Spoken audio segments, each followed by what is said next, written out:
5 years. It's been 5 years since the shadow of the Batman first fell over Gotham. What started as just a ghost story, something criminals whispered to each other, is now a very real and very controversial part of life in that city. So what's the real story here? Let's dig into the data, the eyewitness accounts, and the aftershocks of his one-man war on crime. And really, it all comes down to this one question, which is at the very heart of everything we're looking at today. Is the Batman a savior dragging a broken city back into the light, or is he a monster who's just unleashed something far, far worse? The answer? Well, it's not simple. So let's start by looking at the evidence. All right, first up, let's make the case for Batman. Because honestly, if you just look at the cold, hard numbers, the argument is pretty powerful. This is the side of his campaign you can actually measure. A 60% drop. Just let that sink in for a second. According to GCPD's own data, that's how much organized crime and mob-related killings have plummeted in just 5 years.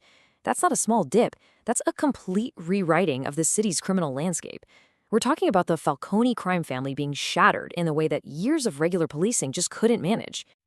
But it's not just about stats on a page. This quote from a beat cop on the streets of Gotham puts a real human face on that 60%. Behind all that data are actual people. And for a lot of folks, both on the force and on the street, Batman is the simple reason a mugging didn't turn deadly, the reason a family got to stay whole. So, the results, they're undeniable. But how he gets those results? Well, that's where the picture starts to get a whole lot darker. This is the other side of the coin. The real price of that 60% drop. Okay, look at this list. This is not what you see from a standard arrest. This is what paramedics are finding night after night in the alleys where suspects are left tied up for the cops.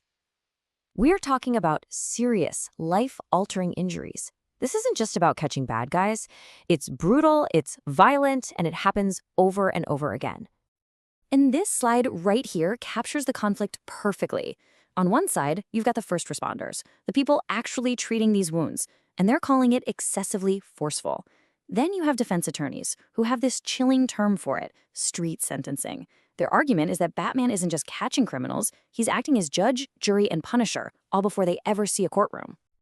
This quote from a high-ranking source inside the GCPD, who chose to remain anonymous, just sums it all up. They admit it, flat out, he gets results. But they're also the ones who have to deal with the aftermath. It's this uneasy alliance, a moral tightrope that even the police themselves are struggling to walk on.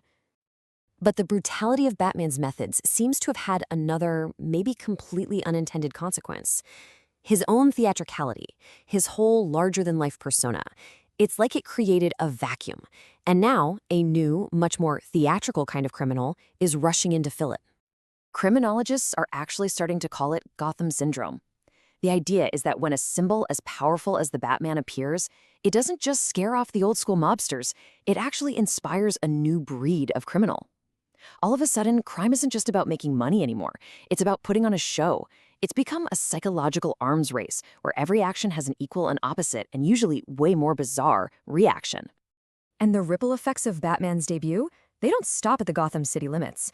It's starting to look like his very existence actually paved the way for something bigger, something that doesn't operate in the shadows, but right out in the bright light of day.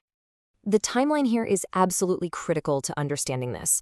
Batman has been an established, if controversial, reality for 5 years. Then, just 2 years ago, reports of a man flying around Metropolis started to surface.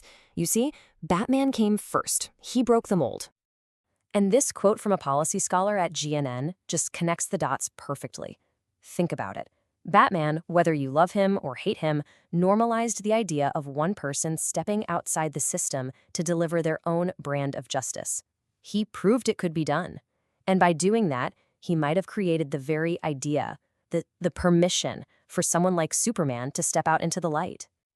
So where does all this leave us? Well, with 2 very different cities protected by 2 radically different guardians. And this comparison, right here, really gets to the heart of the whole thing. And the difference is just stark. Batman owns the streets, a symbol of fear, fighting crime with intimidation and bruises. Superman, on the other hand, owns the skyline. He's a symbol of hope, focused on preventing massive catastrophes. It's almost like each city got the hero it needed, right? Gotham's problem was this deep internal corruption.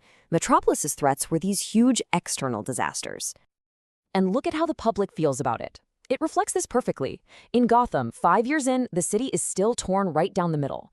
About half the people say they feel safer, but the other half are deeply worried about his methods and the new criminals he seems to attract. But over in Metropolis, that early skepticism about Superman is already starting to soften into real approval because people are seeing him save lives and stop disasters, not just break bones. Which brings us to this final, really powerful question. After 5 years, we have 2 different models for what a hero can be. One uses fear to create order. The other uses hope to prevent catastrophe. They are 2 totally different languages of power. And the question that hangs over not just Gotham and Metropolis, but all of us, is this: which language do we want our world to speak?